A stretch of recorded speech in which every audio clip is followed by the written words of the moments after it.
વસ્ત્ર અને આપણે લાસ્ટ ટાઈમ કીધું તે પ્રમાણે કે આપણે લગભગ બીજા યુનિટના અંત તરફ આપણે જઈ રહેલા છે. એમાં આપણો આ બીજો યુનિટનો છેલ્લો પોર્શન છે. તો હવે આપણે જાણીએ છીએ તે પ્રમાણે આપણો જે નેક્સ્ટ ટોપિક છે એને આપણે માંગ આગાહી કહીએ છીએ. અને આપણે જાણીએ છીએ તે પ્રમાણે કે માંગ આગાહી ને આપણે ઇંગ્લિશમાં કહીએ છીએ ડિમાન્ડ ફોરકાસ્ટિંગ. ગુજરાતીમાં એનું બીજું નામ છે માંગનો વર્તારો, માંગનું પૂર્વાનુમાન.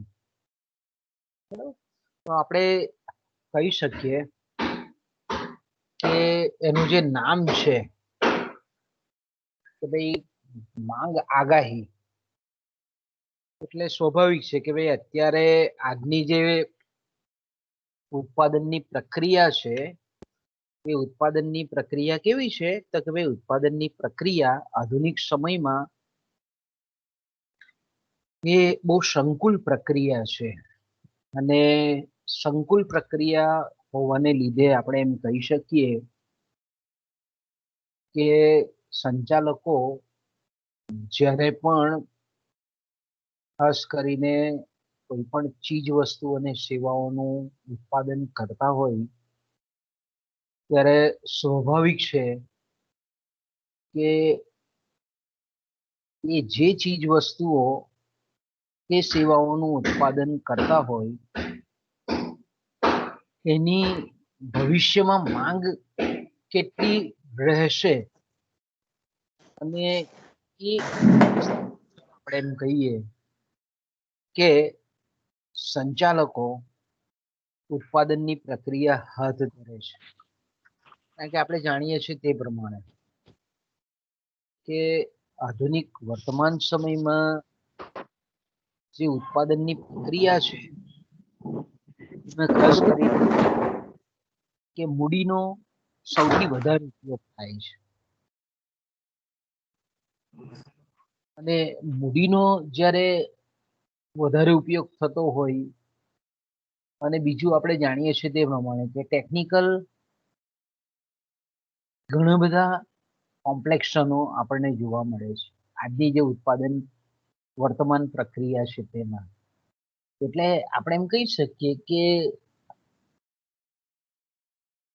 આ જે સંકુલ પ્રક્રિયા છે એ સંકુલ પ્રક્રિયાને લીધે કોઈ પણ વસ્તુનું ઉત્પાદન કરવામાં અમુક ચોક્કસ સમય એ આપણને લાગતો જોવા મળે છે. કારણ કે આપણે જાણીએ છીએ તે પ્રમાણે કે ધારો કે આજે ઉત્પાદન શરૂ કરવામાં આવ્યું હોય તો આપણે એમ કહી શકીએ કે 2 મહિને, 3 મહિને, 6 મહિને, કાં તો આપણે એમ કહીએ કે કદાચ 1 વર્ષના અંતે પણ એ ઉત્પાદનની પ્રક્રિયા સંપૂર્ણ બને. એટલે આપણે એમ કહીએ કે ભાઈ આજે ઉત્પાદનના જે સાધનો આપણે સંયોજીએ છે એનું અમુક ચોક્કસ સમયના અંતે રૂપાંતરણ થાય છે. હવે આ જે ઉત્પાદનની પ્રક્રિયા જો આપણે એમ કહીએ કે સમયના લાંબા ગાળાની હોય તો આપણે એમ કહી શકીએ કે ઉત્પાદન જે કરવામાં આવે છે એ ઉત્પાદન કેટલા પ્રમાણમાં કરવું એ નક્કી કરવા માટે ખરેખર પેઢીની જે ભવિષ્યની માંગ કેટલી હશે એનો ચોક્કસ અંદાજ કાઢવો પડે. એટલે આપણે એમ કહી શકીએ કે સંચાલકે જ્યારે કોઈ પણ નિર્ણયો લેવાના હોય, નિર્ણયકરની પ્રક્રિયા કરવાની હોય, ભાવિ આયોજનની પ્રક્રિયા કરવાની હોય, ઉત્પાદનના સાધનોને ફાળવવા હોય, ઉત્પાદનના સાધનો નવા ખરીદવા હોય, એનું સંકલન કરવાનું હોય, તો આપણે એમ કહી શકીએ કે આ બધી જ બાબતો એ પેઢી જે વસ્તુનું ઉત્પાદન કરે છે એની ભવિષ્યમાં કેટલી માંગ થશે એના આધારે આ ભાવિ આયોજન, પૂર્વ આયોજન કે નિર્ણયકરણની પ્રક્રિયા સંચાલકો દ્વારા કરવામાં આવતી હોય છે. એટલે આપણે એમ કહી શકીએ કે ભાઈ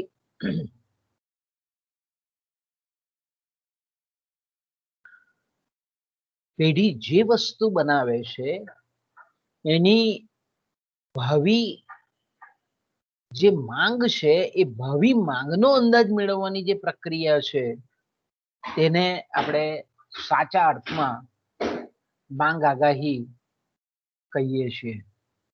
અને આપણે એમ કહીએ કે ભાવિ જે ભવિષ્યની માંગ છે એનો વર્તમાન સમયમાં વૈજ્ઞાનિક જે અંદાજ મેળવવાની પ્રક્રિયા સંચાલકો દ્વારા કરવામાં આવે છે. આ સાયન્ટિફિક મેથડને, આ વૈજ્ઞાનિક પ્રક્રિયાને આપણે માંગ આગાહી કહેવામાં આવે છે. એને મેં કીધું તેમ કે એને માંગનું પૂર્વાનુમાન પણ કહેવામાં આવે છે. એને માંગનો વર્તારો એવો શબ્દ પણ એના માટે ઓળખવામાં આવે છે. એટલે મેં કીધું તેમ કે વર્તમાન સમયમાં જે પેઢીઓ છે એના માટેનું એક ખૂબ સરસ વિધાન એ મોટે પોલ અને ગુપ્તા આ ત્રણ જે સંચાલકીય અર્થશાસ્ત્રીઓ છે એમણે સરસ મજાનું સેન્ટેન્સ આપ્યું છે કે ભાઈ આપણે એમ કહીએ કે માંગ આગાહી માટે એક વિચિત્ર વિરોધાભાસ છે, કોન્ટ્રાવર્સી છે કે દરેક પેઢી માટે માંગ આગાહી જરૂરી છે. શું કહે છે મોટે પોલ અને ગુપ્તા કે ભાઈ માંગ આગાહી માટે, માંગના વર્તારા માટે, માંગના પૂર્વાનુમાન માટે એક વિચિત્ર પ્રકારનો આપણે પેરાડોક્સ જોવા મળે છે, વિરોધાભાસ જોવા મળે છે. દરેક પેઢી માટે માંગ આગાહી જરૂરી છે, પરંતુ કોઈ પણ પેઢી માંગનો ચોક્કસ અંદાજ મેળવી શકતી નથી. માંગનો ચોક્કસ અંદાજ મેળવી શકતી નથી.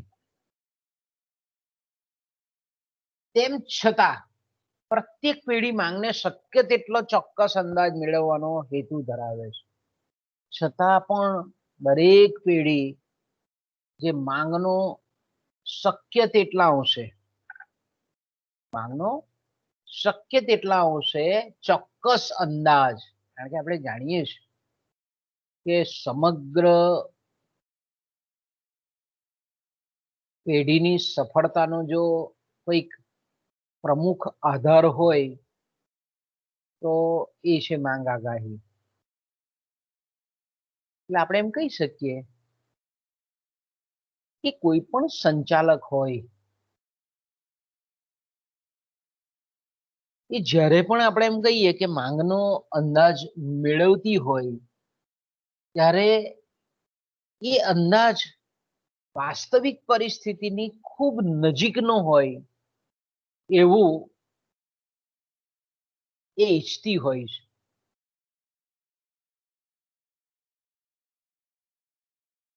આપણે એમ કહી શકીએ કે માંગની જે આગાહી છે, માંગનું જે ફોરકાસ્ટિંગ છે, એટલે પેઢીના જે ભાવિ અથવા તો ભવિષ્ય સંબંધી જે નિર્ણયો છે એને વધારેમાં વધારે ઇફેક્ટિવ, એકદમ અસરકારક અને શક્ય તેટલા મેં કીધું ને કે વાસ્તવિક પરિસ્થિતિની સાથે બંધ બેસે, ફિટ બેસે, ચોક્કસ બનાવવા માટે પેઢીની માંગ ભવિષ્યમાં કેટલી રહેશે તેવા વલણોનો વૈજ્ઞાનિક રીતે કરવામાં આવેલો અંદાજ છે.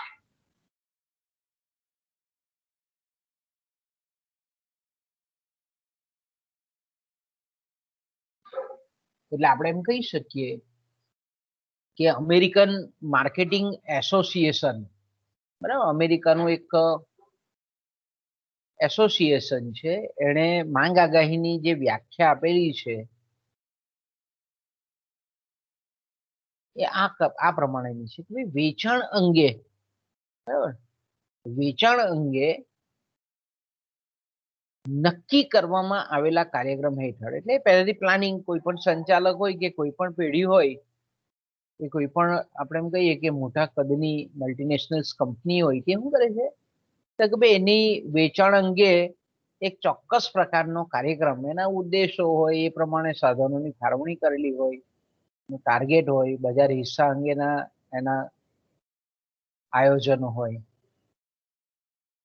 આપણે એમ કહી શકીએ કે અમેરિકન એસોસિએશને જે વ્યાખ્યા આપી તે આ પ્રકારની છે કે વેચાણ અંગે, પોતાનું જે સેલિંગ છે તે અંગે નક્કી કરવામાં આવેલા કાર્યક્રમ હેઠળ અને પેઢીના અંકુશ બહારના એટલે ધંધાકીય જે વાતાવરણ જેને આપણે કહીએ છીએ તે પેઢીને અસર કરતા જે બાહ્ય પરિબળો છે તે પહેલા ચેપ્ટરમાં આપણે પહેલા ટોપિકમાં આપણે જોઈ ગયા છે બધી વસ્તુ, કે પેઢીના અંકુશ બહારના જે આર્થિક તેમજ અનુમાનિત પરિબળોના માળખા હેઠળ ભવિષ્યના અમુક ચોક્કસ સમયગાળા દરમિયાન વેચાણનું નાણાકીય કે ભૌતિક પ્રમાણ કેટલું હશે તેનો અંદાજ, તેનું પૂર્વાનુમાન એટલે માંગણી કે વેચાણની આગાહી.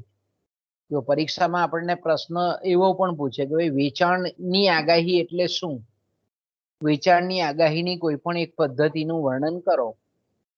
માંગ કે વેચાણ એ બંને શબ્દ સમાનાર્થી છે, બરાબર છે, એટલે આપણે માંગની આગાહીની જગ્યાએ વળી કોઈક પેપર સેટર થોડુંક વિદ્યાર્થીને સૂચવવા માંગતા હોય અથવા તો વિદ્યાર્થીની કેટલી બુદ્ધિ છે તે તપાસવા માંગતા હોય તો માંગની આગાહીની જગ્યાએ વેચાણની આગાહી આવો શબ્દ પ્રયોગ પણ કરે.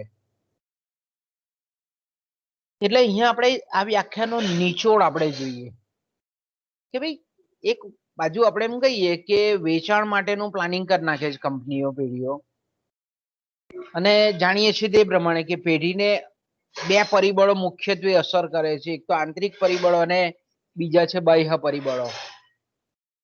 તો આપણે એમ કહીએ કે પેઢીની અંકુશ બહારના જે આર્થિક પરિબળો છે, અનુમાનિત પરિબળો છે, એના માળખા હેઠળ ભવિષ્યમાં અમુક મહિનાઓમાં, 3 મહિનામાં, 6 મહિનામાં, 8 મહિનામાં, 12 મહિનામાં, 2 વર્ષમાં કેટલું વેચાણ રહેશે, મોનેટરી ટર્મ્સથી નાણાકીય રીતે કેટલું વેચાણ રહેશે, કેટલા રૂપિયાનું વેચાણ થશે, કેટલા એકમોનું વેચાણ થશે, એટલે કે ભૌતિક પ્રમાણ કેટલું હશે. ભૌતિક પ્રમાણનો મતલબ શું થાય કે કેટલું એનું એકમોનું વેચાણ હશે તેનો અંદાજ એટલે માંગની કે વેચાણની આગાહી.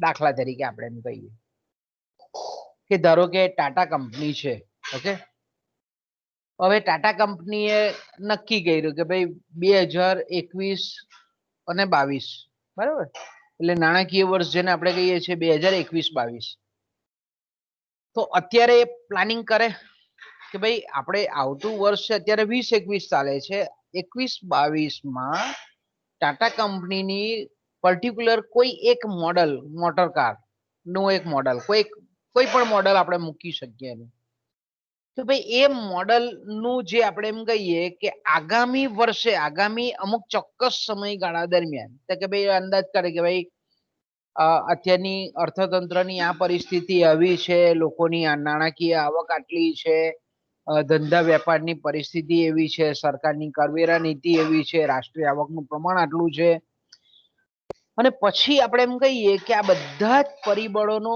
અભ્યાસ કર્યા પછી ટાટા કંપનીના સંચાલકો એક ચોક્કસ પ્લાનિંગ કરે કે ભાઈ આપણે આટલી જાહેરાત આપવાની, આપણે જે વસ્તુ બનાવીએ છીએ એની ગુણવત્તા સુધારવાની, આટલા આપણે ડિસ્ટ્રીબ્યુટરો નીમવાના, આટલા ડીલર્સ નીમવાના, આ બધો જે કાર્યક્રમ છે એનો નક્કી કરવામાં કે ભાઈ આપણે સેલિંગ આટલા એકમોનું કરવું.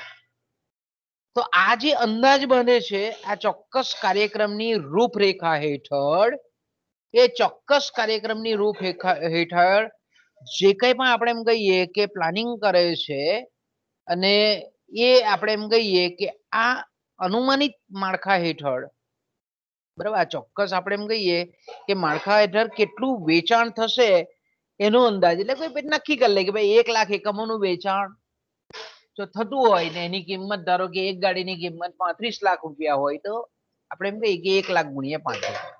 તો આપણે એમ કે આ જે નક્કી કરે છે વર્તમાન સમયમાં નક્કી કરે છે, વેચાણ આગામી વર્ષ આગામી સમયગાળામાં થવાનું છે. તો આવો જે સાયન્ટિફિક અંદાજ છે તેને આપણે કહીએ છીએ માંગ આગાહી, ડિમાન્ડ ફોરકાસ્ટિંગ. તો સામાન્ય રીતે આપણે એમ કહીએ કે આ જે વ્યાખ્યા આપણે જોઈ કે ભાઈ પેઢીના ભવિષ્ય સંબંધી નિર્ણયો વધારેમાં વધારે ઇફેક્ટિવ બને, અસરકારક બને અને શક્ય તેટલા ચોક્કસ બનાવવા માટે ભવિષ્યના જે માંગ અંગેના વલણો છે એનો વર્તમાન સમયમાં વૈજ્ઞાનિક કાઢેલો અંદાજ, અને બીજી આપણે જોયું તે પ્રમાણે કે ભાઈ વેચાણ અંગે નક્કી કરવામાં આવેલા કાર્યક્રમ હેઠળ અને પેઢીના અંકુશ બહારના આર્થિક તેમજ અનુમાનિત પરિબળોના માળખા હેઠળ ભવિષ્યમાં કેટલું ભૌતિક કે નાણાકીય વેચાણ થશે એનો અંદાજ એટલે માંગ આગાહી. તો આ બે વ્યાખ્યાઓ આપણે જોઈ. આ વ્યાખ્યાઓ પરથી આપણે એમ કહીએ કે માંગનો ચોક્કસ અંદાજ મેળવવા માટે બે પ્રકારના ખાસ કરીને આપણે એમ કહીએ કે પરિબળોની આવશ્યકતા ઊભી થાય. જ્યારે આપણે એમ કહીએ કે કોઈ પણ પેઢી છે એ પેઢી જ્યારે આપણે એમ કહીએ કે જ્યારે આ પ્રકારનો અંદાજો મેળવતી હોય ત્યારે એના બે પરિબળોનો અભ્યાસ કરવાની આવશ્યકતા ઊભી થાય. પહેલું જે આપણે એમ કહીએ તે તો ભાઈ પેઢી વસ્તુની માંગને અસર કરતા એવા પરિબળો કે જેના પર પેઢીનો કોઈ જાતનો અંકુશ નથી. પહેલું તો આપણે એમ કહીએ તો ભાઈ માંગનો જ્યારે ચોક્કસ અંદાજ મેળવવો હોય ત્યારે એને બે પરિબળોનો ખાસ અભ્યાસ કરવો પડે, એનો અંદાજ મેળવવો પડે. નંબર 1, પેઢી વસ્તુની માંગને અસર કરતા એવા પરિબળો કે જેમના પર પેઢીનો અંકુશ નથી. એટલે આવા જેને આપણે બાહ્ય વાતાવરણ કહીએ છીએ, બરાબર, એ બાહ્ય વાતાવરણ એટલે કે દાખલા તરીકે સરકારની આર્થિક નીતિ છે, સરકારના મૂડીરોકાણ વિષયક પગલાં છે, સરકારની વિદેશ વેપાર અંગેની નીતિ છે, સરકારની ઔદ્યોગિક નીતિ છે, પછી આપણે એમ કહીએ કે બજારમાં પ્રવર્તતી હરીફાઈ છે, કૃષિ ક્ષેત્ર છે, આ બધા જે બાબતો છે કે જેના પર પેઢીનો કોઈ કંટ્રોલ નથી. એમાં ગમે ત્યારે આપણે એમ કહીએ કે કુદરતી આપત્તિઓ પણ એમાં પણ એનો પણ આપણે સમાવેશ કરી શકીએ. તો આ બધા જે પરિબળો છે એના પર પેઢીનો કોઈ અંકુશ નથી. તો આપણે એમ કહીએ કે આવા પરિબળોનો એને તાગ મેળવવો પડે સંચાલકોએ, જો આપણે એમ કહીએ કે માંગનો જે ચોક્કસ અંદાજ મેળવવો હોય તો. બીજું આપણે એમ કહીએ કે પેઢીએ અમુક ચોક્કસ વ્યૂહરચના ઘડેલી હોય, તરકીબો ઘડેલી હોય, રીત રીસમો નક્કી કરેલા હોય કે જે આપણે એમ કહીએ કે જે અન્વયે પેઢી જે વસ્તુ બનાવે છે એની માંગમાં ફેરફાર કરી શકાય. જો ઓછી હોય તો વધારો કરી શકાય. એના માટે આપણે જાણીએ છીએ તે પ્રમાણે કે વસ્તુની કિંમતમાં ફેરફાર કરવાના નિર્ણયો લે, કે વસ્તુની ગુણવત્તામાં ફેરફાર કરવાના નિર્ણયો લે, કે ભાઈ કોઈક એવી આપણે એમ કહીએ કે જાહેર ખબર આપે, વિજ્ઞાપન ખર્ચમાં વધારો કરે, અન્ય રીતના વેચાણ ખર્ચમાં વધારો કરે. તો આ બધા જે બાબતો છે એ બધી બાબતોનો એણે સંચાલકોએ તાગ મેળવવો પડે, અને પછી આપણે એમ કહીએ કે વેચાણનો ચોક્કસ અંદાજ એ પેઢી મેળવી શકે. તો આપણે એમ કહીએ કે આ બે બાબતોની એને ખાસ કાળજી રાખવી પડે. બીજું આપણે એમ કહીએ કે જ્યારે પણ સંચાલકો માંગ આગાહી કરતા હોય ત્યારે મેં કીધું તેમ કે આ અમુક જે બાબતો છે તેની એને ખૂબ કાળજી લેવી પડે. કે દાખલા તરીકે આપણે એમ કહીએ કે પેઢી જે વસ્તુ બનાવે છે એ માંગના કયા પ્રકારમાં એનો સમાવેશ થાય છે. કારણ કે આપણે આગળ જોઈ ગયા તે પ્રમાણે કે ભાઈ માંગના જે પ્રકારો આપણે આગળના ચેપ્ટરોમાં જોઈ ગયા તે પ્રમાણે કે ભાઈ વપરાશી વસ્તુની માંગ, ઉત્પાદકીય વસ્તુઓની માંગ, નાશવંત વસ્તુઓની માંગ, ટકાઉ વસ્તુઓની માંગ,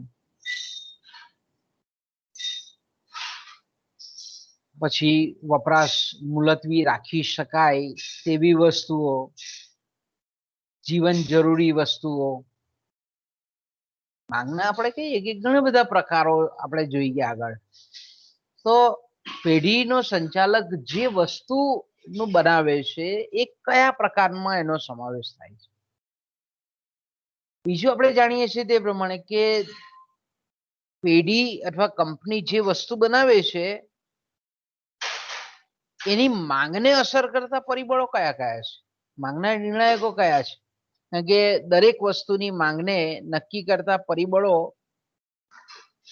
એ અલગ અલગ હોય છે. દરેક પરિબળોની તીવ્રતા અલગ અલગ હોય છે. બીજું જ્યારે પણ આપણે એમ કહીએ કે માંગનો અંદાજ સંચાલકો મેળવતા હોય ત્યારે દેશના સમગ્ર લક્ષી આર્થિક પ્રવાહો કેવા હોય છે એની એને નોંધ લેવી પડે. ત્રીજી બાબત જે છે કે કઈ પદ્ધતિનો ઉપયોગ કરવો જોઈએ કે જેથી કરીને માંગનો અંદાજ એ ચોક્કસપણે આપણે મેળવી શકાય. અને સંચાલકો એ બાબતે પણ બહુ કોન્શિયસ કે જાગૃત રહેવું પડે કે ભાઈ માંગ આગાહી જ્યારે કરવામાં આવે છે તો 100% કોઈ પણ પૂર્વાનુમાન માંગ અંગેનું સાચું પડતું હોતું નથી. કારણ કે જાણીએ છીએ તે પ્રમાણે કે માંગને અસર કરતા અસંખ્ય પરિબળો છે. માંગના નિર્ણાયક પરિબળો ઘણા બધા છે. એટલે કોઈ પણ વસ્તુ કે સેવાની માંગ આપણે એમ કહીએ કે કોઈ પણ પરિબળથી ક્યારે કેટલી પ્રભાવિત થાય એ અંગેનો આપણે ચોક્કસ અંદાજ મેળવી શકતા નથી. આપણે એમ કહી શકીએ કે માંગ આગાહીમાં એક જાતની અનિશ્ચિતતા આપણને પ્રવર્તતી જોવા મળે છે. એક જાતની આપણે એમ કહીએ ને કે અનસર્ટેનિટી જોવા મળે છે.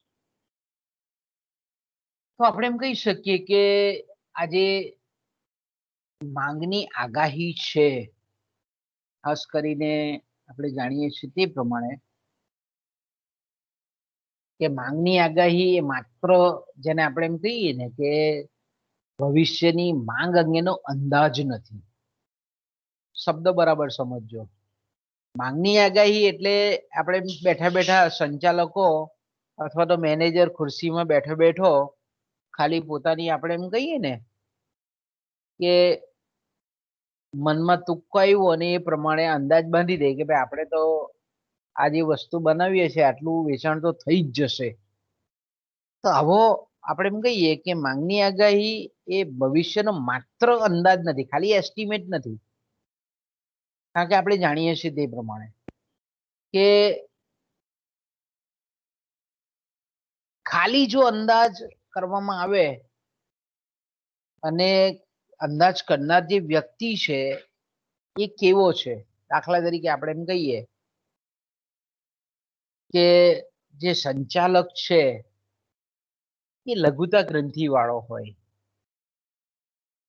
ભૂતકાળમાં એને કોઈક એવો અનુભવ થઈ ગયો હોય કે ભાઈ આપણે આટલા એકમોનું ઉત્પાદન કરેલું હતું અને બજારમાં એ વેચાયેલા નહીં અને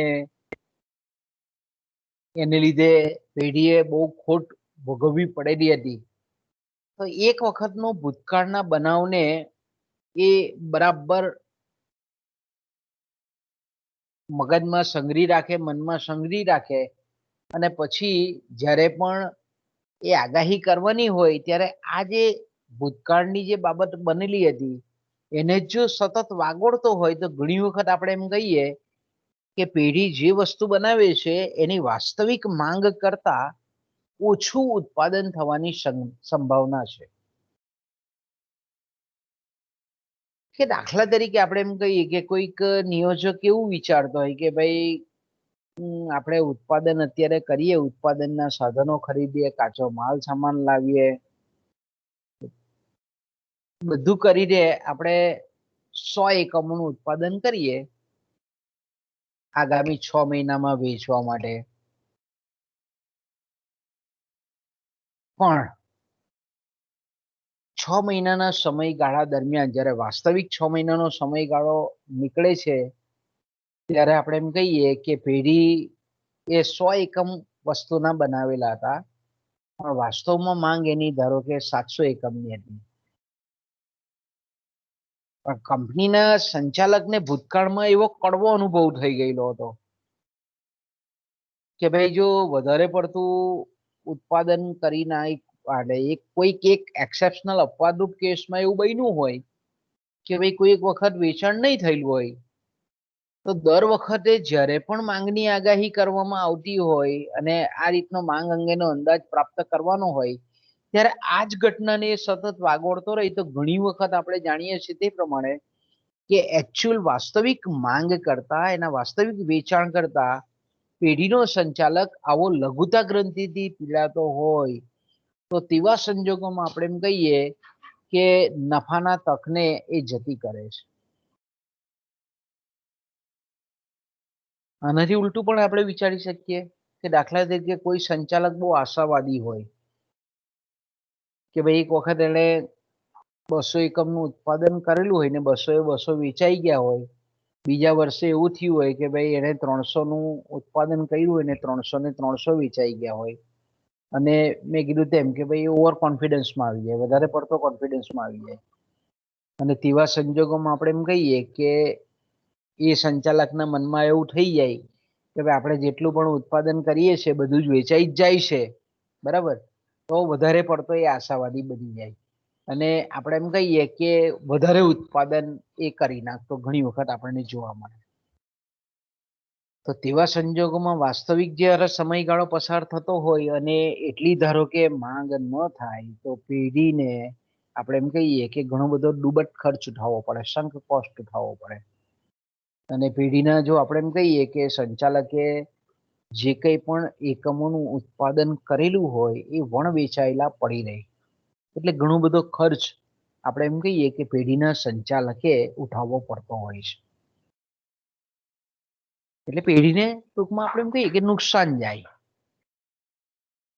વધારે પડતો આશાવાદી હોય તો આપણે એમ કહી શકીએ કે એ વાસ્તવિક માંગ કરતા વધારે ઉત્પાદન કરે, અને અતિશય જો નિરાશાવાદી હોય તો તેવા સંજોગોમાં આપણે એમ કહી શકીએ કે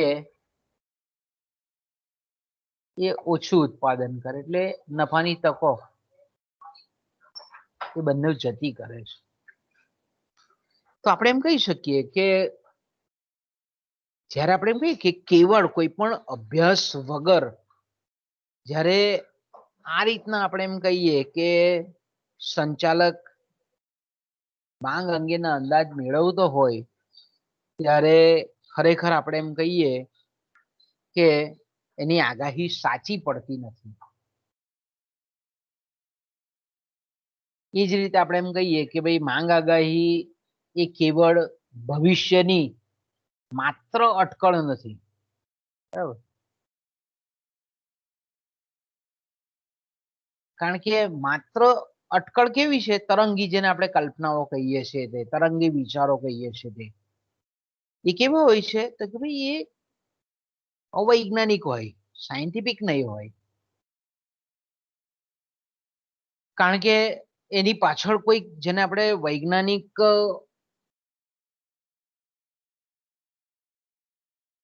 તથ્ય કહીએ, વૈજ્ઞાનિક સિદ્ધાંત કહીએ, એનું બેકિંગ નથી હોતું, એની પાછળ પીઠબળ નથી હોતું, આધાર નથી હોતો. અને ઘણી વખત આપણે જોઈએ છીએ તે પ્રમાણે, કારણ કે જ્યારે આ રીતની આપણે એમ કહીએ કે ખાલી તરંગી વિચારો કરીને કરેલી જે આગાહી છે તેમાં માંગની સાથે પેઢી જે વસ્તુની માંગ બનાવે ઉત્પાદન કરે છે એની માંગને અસર કરતા પરિબળોનો કોઈ વૈજ્ઞાનિક અભ્યાસ નહીં હોય.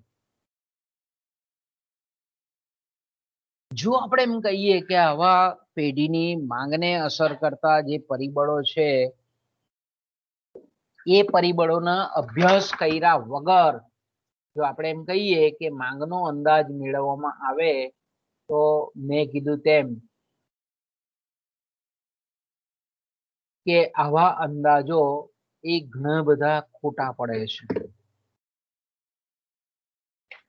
એટલે ક્યાં તો આપણે એમ કહીએ કે પેઢીની માંગને અસર કરતા જે એકમલક્ષી અને સૂક્ષ્મલક્ષી જે પરિબળો છે, આંતરિક પરિબળો છે, બાહ્ય પરિબળો છે, એની આપણે એમ કહીએ કે એની જો તલસ્પર્શી માહિતી જો સંચાલકે મેળવ્યા વગર માત્ર એક કપોળ કલ્પિત જેને આપણે તરંગી વિચારો કહીએ છીએ એના આધારે જ્યારે આપણે એમ કહીએ કે નિર્ણયો લેવામાં આવતા હોય માંગ અંગેના, આગાહી અંગેના, તો આપણે એમ કહીએ કે એમાં ભૂલો થવાની ખૂબ અવકાશ છે અને એનું ફળ એ પેઢીને નફાના સ્વરૂપમાં ભોગવવું પડે છે. એટલે મીન્સ કે ખોટ જઈ શકે અથવા તો નફો કરવાની જે તકો છે એ તકો એને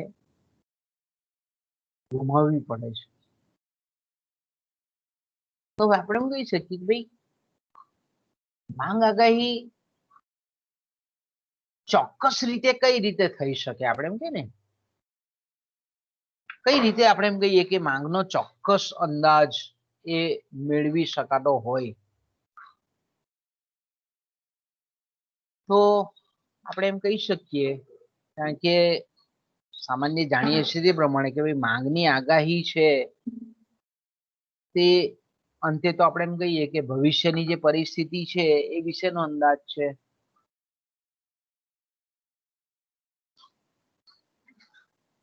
અને ભવિષ્ય આપણે જાણીએ છીએ તે પ્રમાણે કે અનિશ્ચિતતાઓથી ભરપૂર છે. કારણ કે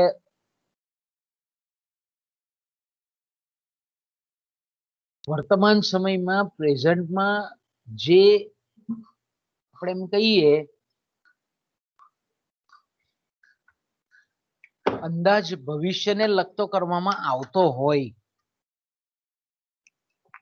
અને એ અંદાજ ભાગ્યે જ આપણે એમ કહીએ ને કે બહુ રેર કેસમાં એકદમ ઓછા કે કોઈક વખત આપણે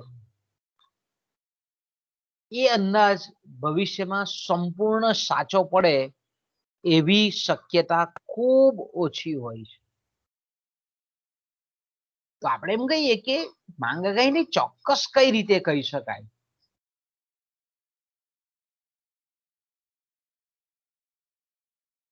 તો દાખલા તરીકે આપણે એમ કહીએ કે ભાઈ કોઈ સંચાલક છે, બરાબર, અને કોઈ સંચાલક છે તો સંચાલક આપણે જાણીએ છીએ તે પ્રમાણે કે માંગનો અંદાજ બાંધે કે આગામી એક વર્ષમાં હું જે વસ્તુ બનાવું છું એના 1000 એકમનું વેચાણ થશે. ઓકે, પોતે જે વસ્તુ બનાવે છે એનું આપણે એમ કહીએ કે વેચાણ 1000 એકમોનું થશે.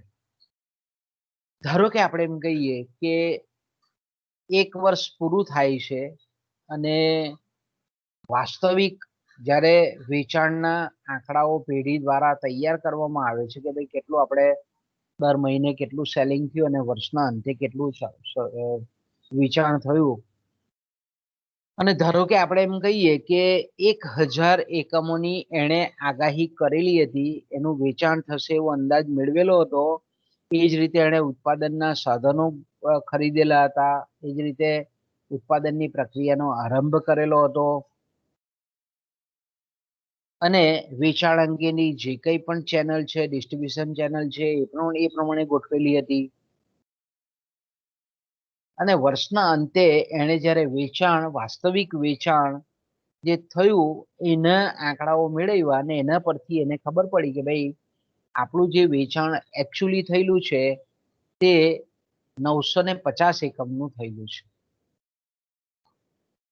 હવે તો વિચાર કરો કે એણે માંગનો અંદાજ કેટલો મેળવેલો હતો, માંગ આગાહી કેટલી કરેલી હતી તો કે ભાઈ 1000 એકમનું વેચાણ થશે, પણ વર્ષ પસાર થઈ ગયું, એ 1000 એકમની જગ્યાએ 950 એકમનું વેચાણ થયું. તો આપણે એમ કહી શકીએ કે ભાઈ 1000 નો અંદાજ બાંધેલો હતો ને 950 એકમનું વેચાણ થયું. તો આ 50 એકમો જો સ્ટોકમાં રહે તો આપણે એમ કહીએ કે બહુ એને સમસ્યા નડે નહીં.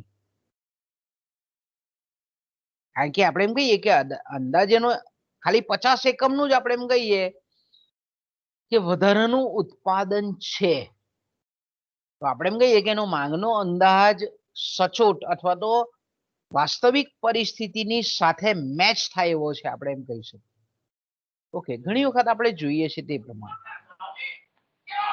પેઢીએ આ રીતે 1000 સંચાલકોએ 1000 એકમની અપેક્ષા રાખેલી કે 1000 એકમ વેચાઈ જશે, પણ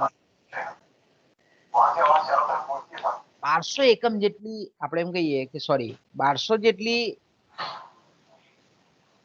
એની વસ્તુની માંગ ઉદ્ભવી.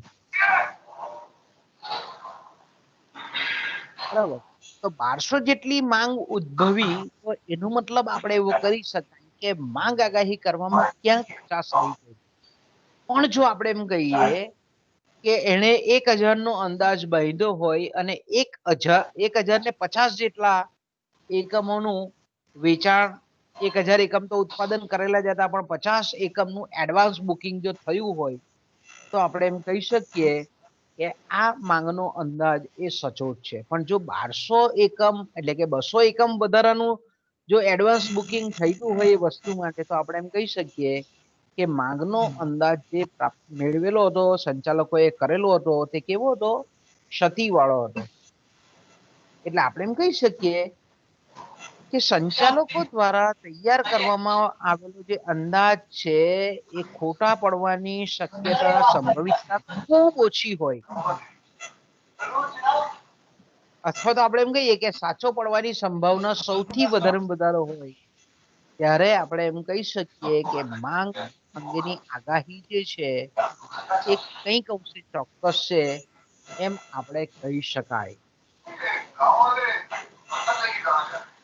ઘણી વખત આપણે જાણીએ કે બાહ્ય રીતે આપણને કોઈ પણ પેઢી એવું દેખાય કે ભાઈ આ બહુ નફો કરતી છે, પણ ઘણી વખત માંગ અંગેના અને ખર્ચ અંગેના અંદાજોમાં વાસ્તવિક જે અંદાજ થવો જોઈએ એને કરતા ખોટા અંદાજને લીધે ઘણી બધી પેઢીઓ ફડશામાં જતી આપણને જોવા મળે છે. વ્યવહારિક જગતમાં પણ આપણને જોવા મળે એ લોકોના અંદાજો ખોટા હોય, એટલે અતિ ઉત્પાદનની સમસ્યા હોય, અને જ્યારે ઉત્પાદકો ઉત્પાદનનું માળખું ગોઠવતા હોય, ત્યારે જે મૂડી સાધનો એકત્ર કરતા હોય છે એ મોટે ભાગે ફાઇનાન્સ પર કરતા હોય છે, ધિરાણે લેતા હોય છે. તો તેવા સંજોગોમાં આપણે એમ કહીએ કે વ્યાજનો ખર્ચથી માંડીને ઉત્પાદનના સાધનોનો વળતરનો ખર્ચથી માંડીને એનો જાળવણીનો ખર્ચથી માંડીને આ બધા એટલા બધા ખર્ચાઓ ઉદ્ભવતા હોય છે કે એ પેઢીની એ નફાકારકતા છે, અસ્તિત્વની ક્ષમતા છે, એ પણ આપણને જોખમવાની શક્યતા દેખાતી હોય છે. એટલે આપણે એમ કહી શકીએ કે જ્યારે પણ અંદાજ સંચાલક કરતા હોય, સંચાલક હોય, કેસરી આપણે ચોક્કસ રીતે કહી શકીએ કે વાસ્તવિક પરિસ્થિતિની સાથે જો કરેલી જે કલ્પનાઓ છે એ જો આપણે કહી શકીએ કે સાચી કેટલા અંશે નુકસાન જવાની શક્યતા ખૂબ ઓછી હોય.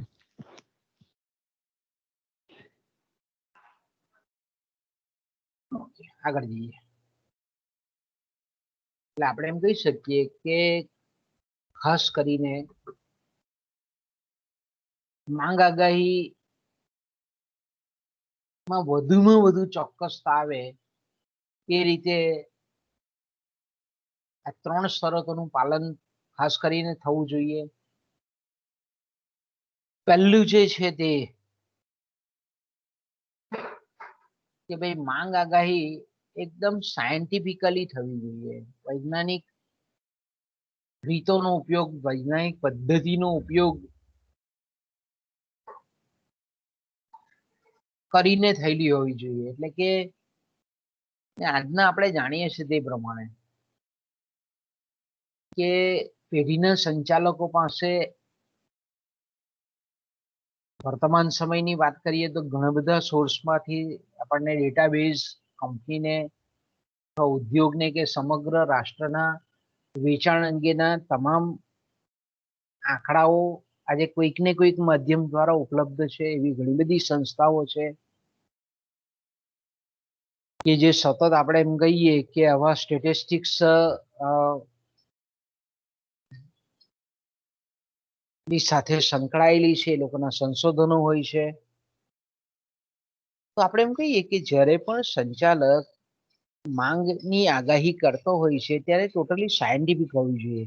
કોઈ પૂર્વાનુમાન કે કોઈ પણ લઘુતા ગ્રંથિથી કે ગુરુતા ગ્રંથિથી કે આપણે એમ કહીએ કે વધારે પડતા આશાવાદી એપ્રોચથી કે એકદમ નિરાશાવાદી અભિપ્રાયથી એને માંગનો અંદાજ કરવાનો નથી. તો ભાઈ પોતે જે વસ્તુ બનાવે છે એને અસર કરતા તમામ પરિબળો, આંતરિક પરિબળો હોય કે બાહ્ય પરિબળો હોય, સૂક્ષ્મલક્ષી હોય કે સમગ્રલક્ષી હોય, આ બધા જે પરિબળો છે એનો તલસ્પર્શી અભ્યાસ કર્યા પછી માંગનો અંદાજ તૈયાર કરવો પડે, માંગની આગાહી તૈયાર.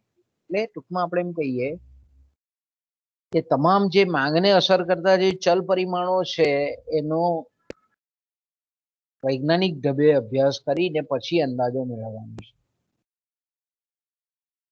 બીજું આપણે એ પણ જાણીએ છીએ કે માંગ આગાહી એ ખરેખર આત્મલક્ષીપણાથી અથવા તો આપણે એમ કહીએ કે પૂર્વગ્રહથી સંપૂર્ણ રીતે મુક્ત હોવી જોઈએ. કોઈ ભૂતકાળના સારા કે ખરાબ એને અનુભવો થઈ ગયેલા હોય તો તેનાથી મુક્ત એનું સ્વસ્થ મન હોવું જોઈએ. અને પછી આપણે એમ કહીએ કે આત્મલક્ષીપણાથી મુક્ત વસ્તુલક્ષી પરિબળોને ધ્યાનમાં રાખીને આપણે એમ કહીએ કે માંગનો અંદાજ એને મેળવવો પડે. બીજું આપણે એમ કહીએ કે ખાસ કરીને આજના સમયમાં આપણે જોઈએ છીએ તે પ્રમાણે કે માંગનો સચોટ અંદાજ જો મેળવવો હોય, વધારે વધારે આપણે એમ કહીએ કે માંગ અંગેના અંદાજો ઓછામાં ઓછા ખોટા પડવાની પરિસ્થિતિનું જો નિર્માણ કરવું હોય તો આપણે એમ કહી શકીએ કે ઘણી બધી ગણિત શાસ્ત્રની ગાણિતિક પદ્ધતિઓ છે, આંકડા શાસ્ત્રની ઘણી બધી પદ્ધતિઓ છે. અને આજે આપણે જાણીએ છીએ તે પ્રમાણે કે ઘણા બધા કોમ્પ્યુટરના આવા ગણિત અને આંકડા શાસ્ત્ર આધારિત પ્રોગ્રામો છે, એપ્લિકેશન્સ છે, એનો ઉપયોગ કરીને ઉપલબ્ધ જે આંકડાઓ છે એના દ્વારા એનાલિસિસ કરીને એકદમ માંગનો સચોટ અંદાજ પ્રાપ્ત કરી શકાય છે. ઓછામાં ઓછી એરર થાય, ઓછામાં ઓછી ભૂલ થાય.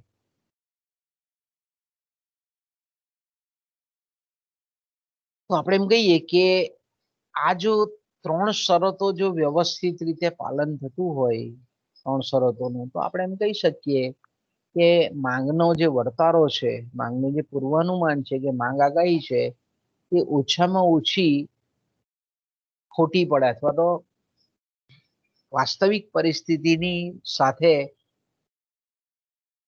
સુમેળ સધાય.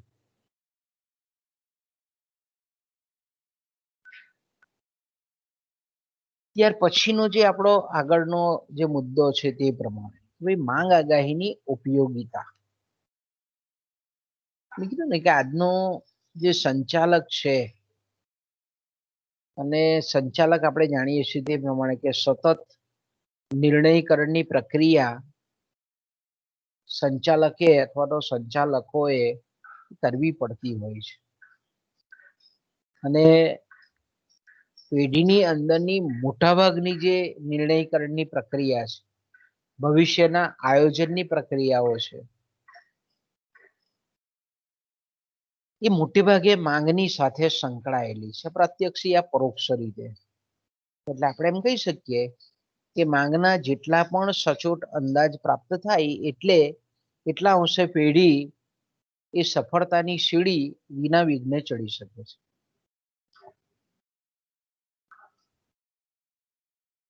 પહેલી જે ઉપયોગિતા છે કે ભાઈ ઉત્પાદન અંગેના નિર્ણયો લેવા માટે.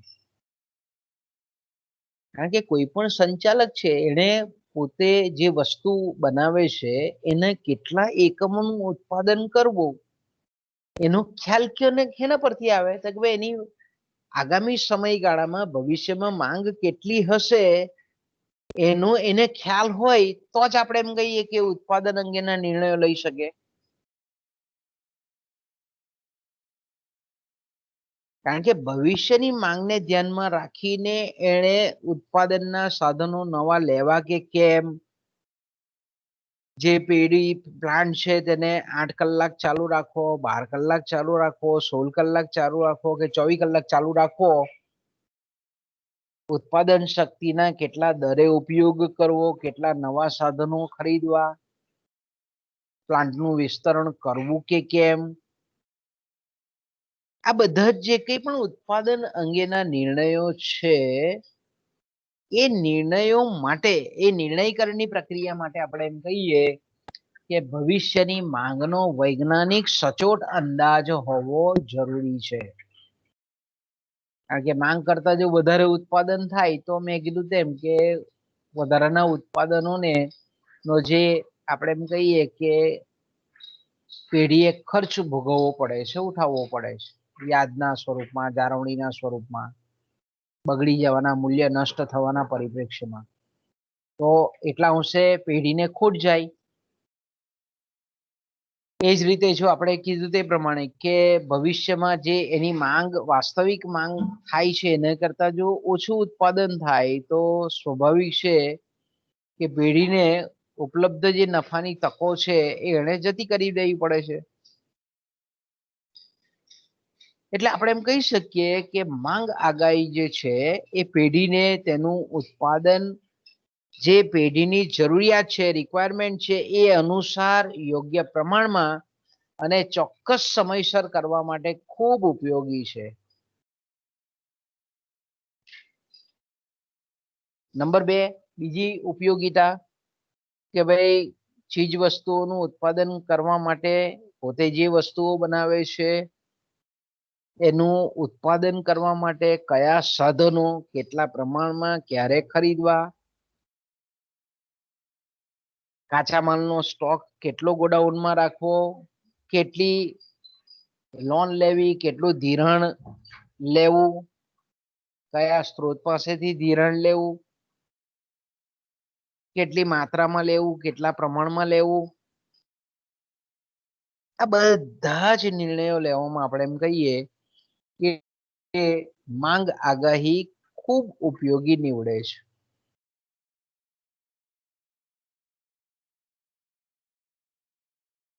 કારણ કે આપણે જાણીએ છીએ તે પ્રમાણે કે માંગનો જો સચોટ અંદાજ જેને આપણે સાચી માંગ આગાહી કહીએ છીએ અથવા તો વાસ્તવિક પરિસ્થિતિની ખૂબ નજીકની પરિસ્થિતિના સંદર્ભમાં જ્યારે નિર્ણયકરણની પ્રક્રિયા કરવામાં આવતી હોય તો તેવા સંજોગોમાં આપણે એમ કહીએ કે પેઢીને નુકસાન જવાની શક્યતા ખૂબ ઘટી જાય છે. એટલે આપણે એમ કહીએ ને કે કેટલી વસ્તુનું ઉત્પાદન કરવું, કેટલા એ વસ્તુ માટે કાચો માલ ખરીદવો, કેટલો સ્ટોક કરવો, કારણ કે આ બધા જ જે સાધનો છે એના પણ બજાર હોય છે ને એમાં પણ ઉતાર ચઢાવ હંમેશા આવતા હોય છે. તો આપણે એમ કહીએ કે આ પ્રકારના જ્યારે નિર્ણયો લેવાના હોય ત્યારે માંગ આગાહી ખૂબ ઉપયોગી નીવડે છે. એ જ રીતે ત્રીજું જે પરિબળ છે કે ભાઈ પેઢીએ જે વસ્તુ નિર્માણ કરેલી છે એની કઈ કિંમત રાખવી, કયા ભાવે વેચવી, એની ગુણવત્તામાં વધારો કરવો કે સુધારો કરવો કે કેમ, પેઢી જે વસ્તુ બનાવે છે તેની પાછળ જાહેરાત ખર્ચ કરવો કે નહીં, વેચાણ ખર્ચ કરવો કે નહીં, એમાં ફેરફાર કરવો કે નહીં, વધારો કરવો કે ઘટાડો કરવો, અને જો ફેરફાર કરવાનો હોય તો કેટલા પ્રમાણમાં ફેરફાર કરવો, એ અંગેના તમામ પ્રકારના જે નિર્ણયો છે એ લેવામાં આપણે એમ કહીએ કે માંગ આગાહી ખૂબ ઉપયોગી નીવડે છે. એ જ રીતે આપણે એમ કહીએ કે કોઈક પેઢી હોય અને એને વિદેશી જે કંપની છે, વિદેશી જે પેઢીઓ છે, એ વિદેશી પેઢીની સાથે એને મર્જ કરવાનું છે અથવા તો વિદેશી પેઢી પાસેથી સહાય લેવાની છે. તો આપણે જાણીએ છીએ તે પ્રમાણે કે વિદેશી જે નિયોજકો છે અથવા તો કોઈ પણ સંસ્થાઓ છે એ વિદેશી સહયોગ ક્યારે કરવા તત્પર હોય તો કે ભાઈ પેઢી ની જેનો આપણે કે ઇકોનોમિક બેઝ કહીએ છીએ, જેને આર્થિક પાયો કહીએ છીએ, એ આર્થિક પાયાને ધ્યાનમાં રાખીને વિદેશી સહાય આપણે કહીએ કે વિદેશી પેઢીઓ વિદેશી ઉત્પાદકો જે છે તે સહાય કરતા હોય છે સંસ્થાઓમાં. કારણ કે પેઢી જે છે એની આર્થિક ક્ષમતા અને ખાસ કરીને એનું વેચાણ કેટલું છે, બજાર હિસ્સો કેટલો છે, બજારમાં એની માંગ કેટલી છે અને આગામી સમયગાળામાં એની માંગ કેટલી રહેશે, આ બાબતો ધ્યાનમાં રાખીને આપણે એમ કહીએ કે સંચાલકો વિદેશી કંપનીની સાથે સહયોગ સાધવા તત્પર થાય. એટલે વિદેશી સહાય જો પેઢીએ વધારે પ્રમાણમાં મેળવવી હોય તો પણ માંગના સચોટ અંદાજ એની પાસે હોવા જોઈએ અથવા તો એનું વેચાણ જે છે એ આગાહી પ્રમાણેનું થયેલું હોવું જોઈએ. એ જ રીતે આપણે એમ કહીએ કે આગામી સમયગાળામાં ખાસ કરીને જે પેઢીના નિયંત્રણ હેઠળના જે પરિબળો છે, વસ્તુની કિંમત છે, વસ્તુની ગુણવત્તા છે, વેચાણ ખર્ચમાં, જાહેરાત ખર્ચમાં ફેરફાર કરી શકતી હોય એટલે કે એમાં કેટલો ફેરફાર કરવો, કેવો કરવો, કેટલા પ્રમાણમાં કરવો, આ બધા જે નિર્ણયો છે એ લેવામાં પણ માંગ આગાહી એ સહાયક બને છે.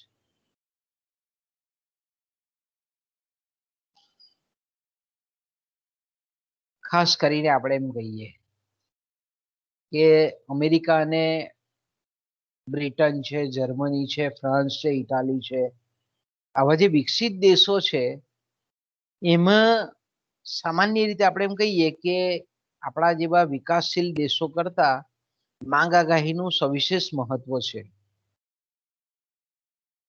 પણ આપણા ભારત જેવા વિકાસશીલ જે દેશો છે તેમાં આપણે એમ કહી શકીએ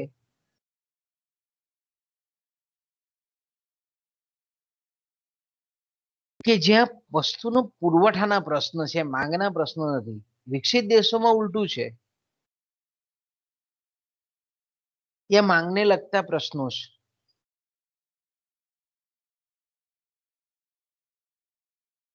ભારત જેવા વિકાસશીલ દેશ હોય તો આપણે એમ કહીએ કે દરેક ચીજ વસ્તુઓ એની માંગના પ્રમાણમાં કેવી હોય છે, શોર્ટેજ વાળી હોય છે. એટલે પેઢીઓની માનસિકતા એવી હોય કે ભારતમાં આપણે જેટલું પણ વસ્તુનું ઉત્પાદન કરીએ એટલું વેચાઈ જવાનું છે. એટલે આપણે એમ કહી શકીએ કે સંચાલકોને બજારના જે પ્રશ્નો છે માર્કેટિંગ અંગેના એ બહુ મૂંઝવતા હોતા નથી. કારણ કે ભારત જેવા વિકાસશીલ દેશમાં આપણે એમ કહીએ કે સેલર્સ માર્કેટ હોય છે, વિક્રેતાઓનું બજાર હોય છે, અને ત્યાં વિકસિત દેશોની તુલનામાં આપણે એમ કહી શકીએ કે માંગ આગાહી બહુ મહત્વનું સ્થાન ધરાવતી નથી. પણ જ્યારે આપણે એમ કહીએ કે અર્થતંત્રમાં મંદીજન્ય પરિસ્થિતિનું નિર્માણ થાય તો આપણે એમ કહી શકીએ કે આવા સમયમાં માંગ આગાહીનું મહત્વ એ વધતું જતું જાય છે. કારણ કે આપણે જાણીએ છીએ તે પ્રમાણે કોઈ પણ બધા જે દેશો છે જેને આપણે નાણાકીય અર્થતંત્રો કહીએ છીએ, અને નાણાકીય અર્થતંત્રોમાં આપણે જાણીએ છીએ તે પ્રમાણે કે તેજી અને મંદીના નિયમિત તબક્કાઓ આવતા જાય.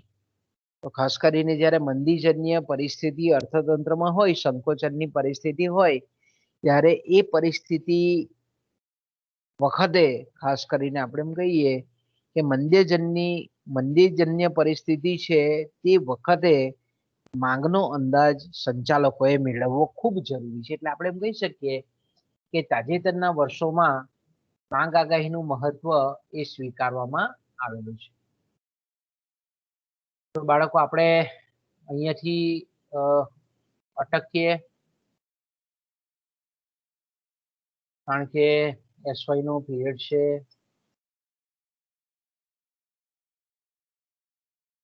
એટલે અહીંયાથી આપણે મીટિંગને પૂરી કરીએ છીએ.